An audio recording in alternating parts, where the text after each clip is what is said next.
What's up, everybody? Welcome to the JDC podcast. My name is Chris. Jatin. Dante. All right, let's start us off with our lit review, Jatin. All right, so the articles that I found were Booze, Bans, and Other Backlash, the Consequences of Being an Activist Athlete. In this article, Peter Kaufman investigates the backlash and the negative consequences that activist athletes have faced for speaking out or protesting against social and political injustices such as war, sweatshop labor, and racism. The other article that I found, Playing and Protesting, Sport as a Vehicle for Social Change. In this article, Peter Kaufman and Eli Wolf explore 4 aspects of sport: social consciousness, meritocracy, responsible citizenship, and interdependency that can be associated with a progressive society. The author makes the case that sport can and should be a vehicle for social change. Dante, what kind of articles did you find? Yeah, so the first one I found was titled The Athlete as Citizen, Judgment and Rhetorical Intervention in Sport from 2014. And in this article, Michael Butterworth claims that athletes are citizens first, and they have the right to engage in public discourse in regards to society and politics. Butterworth argues that sport is and has been political, debunking the notion that sports and politics are not connected. The next article is titled Called Up, Calling to Social Justice Action and Mental Health of Athletes from 2014. And here, Tran highlights the intersection between sports, activism, and mental health, as well as providing actionable insights for fostering a supportive environment for socially engaged athletes. Chris, what articles did you find? Yeah, so my first article titled College Athlete Activism, a Critical Race Theory Analysis of Perceptions of Support in the Fight for Social Justice. Molly Harry expresses that a change must be made so that individuals can utilize critical race theory more effectively. So this can be done by listening to college athletes' counter-narratives in order to properly address systemic racism and push for social justice reformation in sports. My second article, Political Protesting, Race and College Athletes, Why Diversity Among Coaching Matters. Druckmann and company iterate that a coach's influence can be indicative of how well supported student athletes will feel if and when they make political protests in sports. So this article concludes that there must be a diversity of staffing, seeing as a coach's actions, athletes, ideologies, their gender, and even race matter when it comes to how they navigate political issues in sport. Some themes from Jatin here.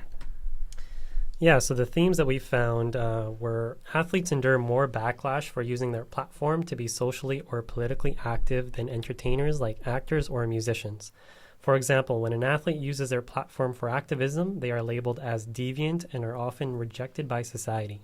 Athletes are stereotyped as quote-unquote dumb jocks who don't know anything other than sport. As a result of this misconception, they are not taken seriously when it comes to discussing topics that are outside the realm of sport, and they are viewed as unqualified to speak on social and political issues. Many people believe that they should be grateful about their large income and just quote-unquote shut up and play. However, when an entertainer uses their platform to engage in social or political activism, it is more acceptable because they are viewed as sophisticated and more socially or culturally aware. Also, athletes are more isolated and directly targeted when they face backlash for their activism compared to entertainers. They often have little or no support from their teammates, team, or sports organization.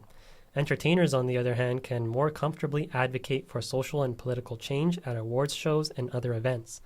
The arts and politics often intersect, so artists typically have a larger network of people that support their activism. There's also this long-standing notion that sports and politics don't mix, and that they are or should be separate. However, athletes have disrupted this notion for a long time now, and historically speaking, sports in and of itself have had political implications dating back to ancient Greece, ancient Roman arenas, and medieval tournaments. In recent history, though, we have seen patriotism and nationalism associated with sports.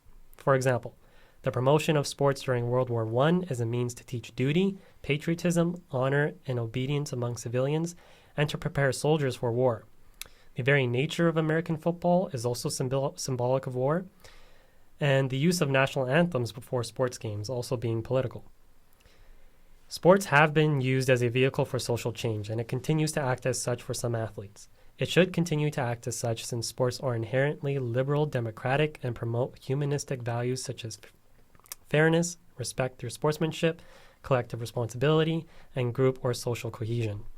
Also, many sports leagues and organizations contribute to and enable many inequalities and discriminatory ideals that may reflect our society, such as sexism, racism, and homophobia. Therefore, athletes have the opportunity to use their platform to create social change within sports institutions and therefore influence change in society. Dante, what are some of the other themes that we found? Yeah, so one of the first ones I found was athletes as citizens. So athletes are still citizens, and as citizens, they have a civic obligation to be socially and politically informed and should be active in shaping society. Therefore, using their voice to engage in social or political discourse, no matter the location or platform, should be allowed and encouraged because they are exercising their democratic right and they're acting as responsible citizens. Being an athlete should not equate to lacking social consciousness, nor should it imply dedicating their life to activism. Athletes are more than just athletes and are allowed to embody more than one identity without criticism. The next one is perceived call to action. So athletes often view their platform as a responsibility to advocate for social justice causes, feeling a calling to address societal inequities such as racism, gender inequality, or climate change. This perceived calling can be a source of empowerment and pressure. While it provides athletes with a sense of purpose, it also exposes them to criticism, scrutiny, and emotional burdens, especially when their activism is met with resistance or misinterpretation. The role of sports organizations can either facilitate or hinder athletes' social justice efforts. Supportive organizations provide resources, public endorsement, and structural backing, which can enhance athletes' well-being. Conversely, when organizations take a neutral stance or oppose them, athletes may feel unsupported or even silenced, exacerbating their mental health struggles. So Tran introduces the Athletes Calling to Social Justice Action, or ACTS, mental health framework, which looks at the relationship between social justice engagement and mental health.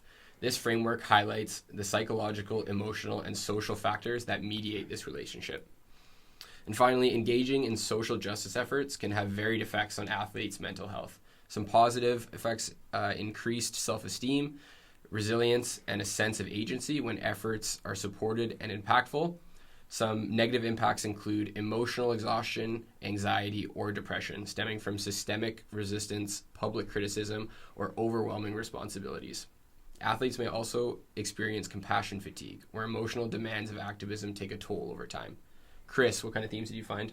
Yeah, so my first one talks about white or non-colored privilege. So this is also a hindrance in progressing equality or politics in sports, as non-colored athletes privilege and have lower conscientiousness. In my Harry's article, it recounts student narratives of how some white athletes or students were unaware of the daily experiences of their peers of their colored or black athletes. For example, they were being stereotyped as less intelligent, being called bad, labeled as other, and even being made suspicious. So all of these things served as a discredit to leading to negative associations surrounding colored or black athletes' images and to also their credibility. So that in turn lowers their ability to be successful and impactful as political activists in the public eye. Another theme I discussed was the diversity in staffing. So this was also a hindrance in the sense that in political protesting in sport, it's the lack of diversity among coaching staff, especially in the higher ranks. Druckmann and others found that the less diversity in coaching staff on teams, the less likely they were to protest for social justice. But on the other hand, the more colored or black coaching staff represented, the more likely they were to stand up and make political stances. So this even stems back into the movements of civil rights advocacy back in the 1960s, where the theme of how African American groups were much more likely to proactive to boycott and protest for social justice than compared to other groups of citizens. So next we'll talk about some of the recommendations for support.